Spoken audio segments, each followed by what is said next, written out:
ya toh nanti. Wih, Aisyah, lu lihat di situ ada pembangunan tuh. Kayaknya itu tempat ibadah deh. Salah tempat ibadah. Kayaknya bukan ketong. Wih, bahaya. Mereka bahaya sih. Kalau itu ketong lapor ini ibu lurah doh. Masuk. Go, ayo. Ini ada dikira.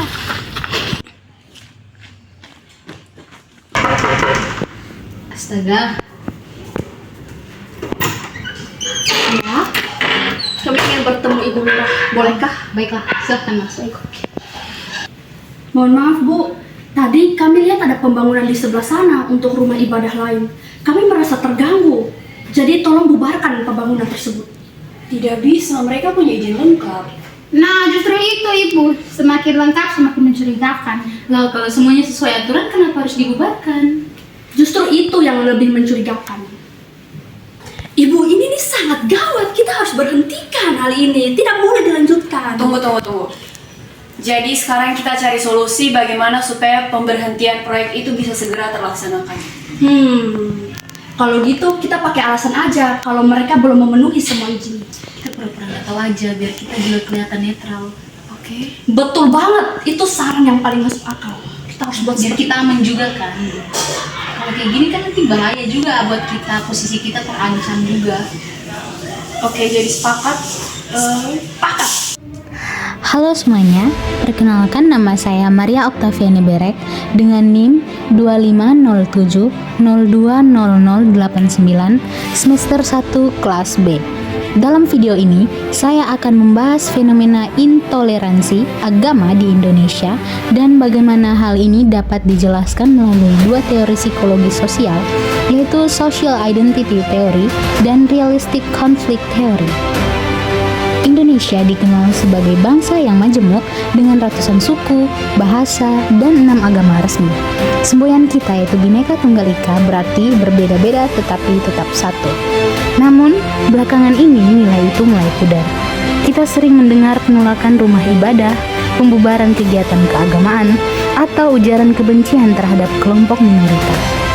Fenomena ini bukan hanya persoalan antar individu, tapi juga menjadi masalah sosial dan politik yang lebih luas. Menurut Social Identity Theory, manusia cenderung membagi dunia sosial menjadi dua, yaitu in-group atau kami dan out-group atau mereka.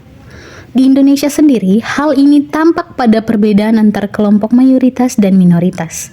Kadang, identitas agama digunakan untuk memperkuat rasa kebersamaan satu kelompok sambil menyingkirkan kelompok lain.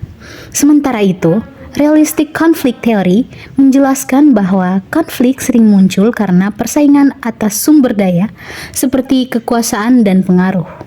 Dalam politik, isu agama sering dimanfaatkan untuk merebut dukungan, menciptakan kecemburuan sosial, dan memperkuat kekuasaan. Artinya, toleransi seringkali bukan sekedar perbedaan keyakinan, tapi juga alat politik yang disengaja. Dampaknya besar, yaitu korban mengalami ketakutan dan trauma, masyarakat terbelah, dan demokrasi melemah karena mayoritas kerap menindas minoritas. Intoleransi akhirnya menjadi ancaman bagi persatuan dan keadilan sosial. Untuk mengatasinya, kita perlu membangun identitas bersama sebagai satu bangsa Indonesia. Pendidikan multikultural, dialog lintas agama, dan penegakan hukum yang adil harus diperkuat. Negara juga perlu memastikan kesetaraan akses ekonomi dan politik agar tidak muncul kecemburuan antar kelompok. Teman-teman, intoleransi bukan takdir. Ini tantangan yang bisa kita ubah. Mari kita hidupkan kembali makna Bhinneka Tunggal Ika sebagai prinsip nyata, bukan sekedar semboyan. Perbedaan bukan ancaman, melainkan kekuatan yang menyatukan. Karena masa depan Indonesia yang damai hanya akan terwujud bila kita sadar bahwa kita berbeda, tetapi kita satu.